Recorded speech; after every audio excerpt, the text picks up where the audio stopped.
I am very excited for August to be happening because I'm going to be out of the country for a majority of the month. I'm heading to Portugal for 3 weeks, and yes, I am taking you all along with me for the fun. So if you don't want to miss out on any of that content, make sure you've hit subscribe and the notification bell. And you'll notice that this month's spreads are very much inspired by my destination, so get ready. A big thank you to Squarespace for sponsoring today's video, the all-in-one platform I use to run my site, CaitlinDaSilva.com. More on them in a bit. I do my classic spreads in this one, as well as some more travel-ified ones because I'm bringing my journal with me. However, they are definitely adaptable to summer goodness, general summer goodness, whether you're traveling or not, and I'll walk you through some of those changes I'd recommend making with the voiceover. I hope you guys enjoy, and let's get into it. Since I will be spending a decent chunk of my August in Portugal, I figured it'd be fitting to ensure that my bullet journal reflects that. So you'll notice throughout this video me writing a decent amount of the headings in Portuguese. I've used Portuguese in my planner before during months when I want to practice the language a bit more, but I think this is such a fun way to highlight a country you're visiting or want to visit in your planner. I then went in with my Sharpie S-Gel pen to outline the calendar and habit trackers. I'm still very much so loving my white casing S-Gel pen. It'll be linked below along with links to everything you see me use in today's video. The calendar is a smaller grid style calendar with space at the bottom for me to highlight any major dates. I don't really anticipate using my bullet journal as heavily for planning in August because there's going to be a lot of casual days this month, but I'll probably highlight any travel days here and there. The habit I'm most looking forward to working on in August is, believe it or not, exercising. The last time I was in Portugal, I wasn't as deep into my movement journey as I have been this past year, so I think doing workouts in a new scenery will be fun. I also plan to do a lot of walking around my grandparents' town where there are beautiful views everywhere to feast my eyes on, so it should be a much different experience than walking around the streets of Toronto, although I love walking around the streets of Toronto.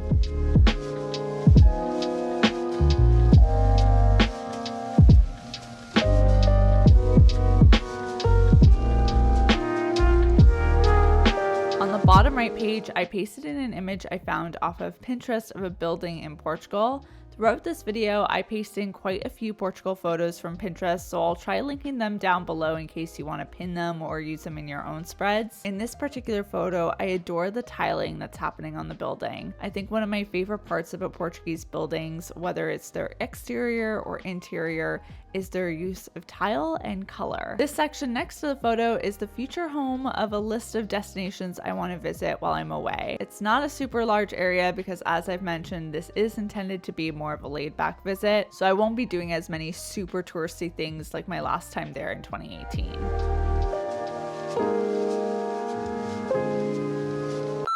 Not to interrupt the planning goodness, but we need to have a quick little chat about Squarespace, the all-in-one platform that has made starting, designing, and updating a blog of my own so easy that I've been able to call myself a blogger for over 2 years. Starting a blog of your own can be a great starting point for your online journey. Squarespace helps make starting as pain-free as possible by offering a plethora of stunning templates to choose from that can help make your website look clean and professional. You then are free to customize things even further by changing each template's fonts, colors, page layouts, and more. When I decided I wanted to create a spot on my site to highlight some of my favorite products, it took me minutes to create a new page that got me excited to fill in. Curious to give Squarespace a try for yourself? I don't blame you. You can check out squarespace.com today for a free trial and use the URL squarespace.com/Caitlin'sCorner to get 10% off your first purchase of a website or domain when you're ready to launch.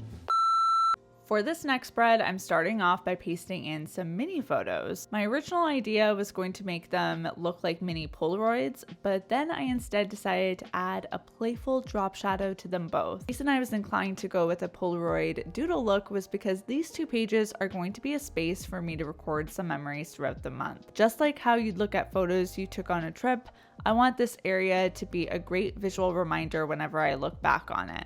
So each day during the month of August, I'm going to challenge myself to write down a highlight from the day so that it doesn't get lost in my brain. Whether you're going on a trip or not, this format for a spread is so fun and keeps you looking for those bright moments as you're navigating your day. The layout itself is pretty simple for this because you essentially just need to write down the numbers 1 to 31 vertically down the page, so each day has a designated line for record keeping. I still had some space left on the bottom right page, so instead of pasting in more photos, I decided to keep the self-reflection vibes going on this page by creating a rectangle for me to reflect on lessons learned in August. This will most likely be something I fill in towards the end of the month, and again, is just another way to slow down time a bit. I feel like when we're moving from one day to the next without a pause, the days seem to blend together, so those small moments of thinking back on my day, my week, or my month can be really helpful in grounding me. This next spread is probably the most travel-focused spread in this plan with me, and although mine is catered towards my flight details, this same concept would be cute for recording details on Airbnb rentals or any day trips you might be doing this month. On the top left page, I am making a designated spot to record the basic details of my flights between Toronto and Portugal. There's a spot for me to record the time of each flight and the flight number. I find this will be more of a just for the memories kind of thing because a lot more details will be on my phone, if I'm being honest with you. Below that, I pasted in another photo. This one I believe is from Lisbon. The clouds in the photo really were inspiring me, and since I also associate clouds with planes, it only felt right to sprinkle in some cloud doodles throughout these two pages. On the bottom left page is a spot for me to just add some quick reminders to look at before heading to the airport. On the right page, as you can already see, I penned in a rectangle for me to use as a things to do list in Portugal, but this can obviously be used as a summer themed activities list. I used those same cloud doodles from the left page to fill in the white space on the header, and I purposely made sure one of those clouds started on the top of the left page to keep the two pages feeling really connected together. I also brought back some of that same blush pink from the left page to the title of the things to do page, which also helps connect the two together. I just think the pop of pink works really well here. To ensure I had plenty of room to brainstorm and record ideas, the rectangle on the right got divided into two columns. Lots of space for to-do items. There is something so comforting about creating a weekly layout.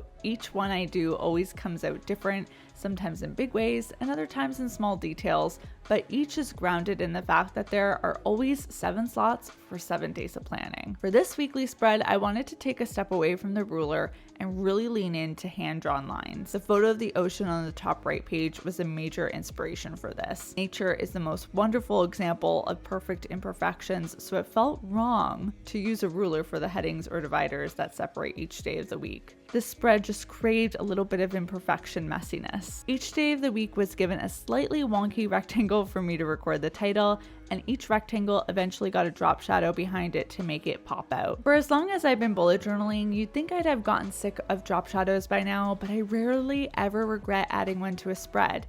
It's a finishing detail that works nearly every time. Another thing I love to do when adding photos to my spread is to use my pen to add some doodles on top of the images. Whether it be a completely new doodle like the sun on the first page, or wavy lines following the structure of the image. Those doodle add-ins take a generic photo and give it some of my own style and personality. Each day of the week was written in Portuguese, starting with Monday, aka segunda-feira, and then going through the rest of the days of the week. The real cherry on top moment for this layout was adding the blush pink to the drop shadow. This color has probably been one of my most used colors in my bullet journal. It's just the perfect shade of pink. I clearly can't get enough of it.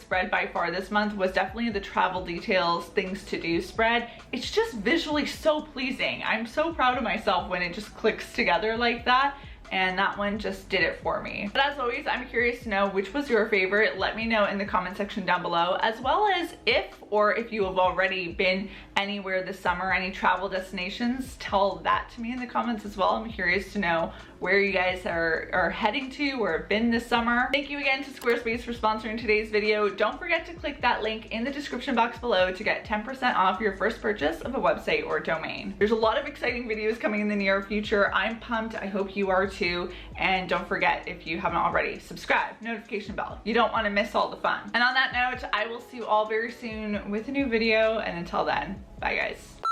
The packing panic is just slightly starting to settle in. I've got a lot to do before I get on that plane. Should probably stop procrastinating on ending this video and get on with some of that to-do list. Just a thought, perhaps something to consider. Yesterday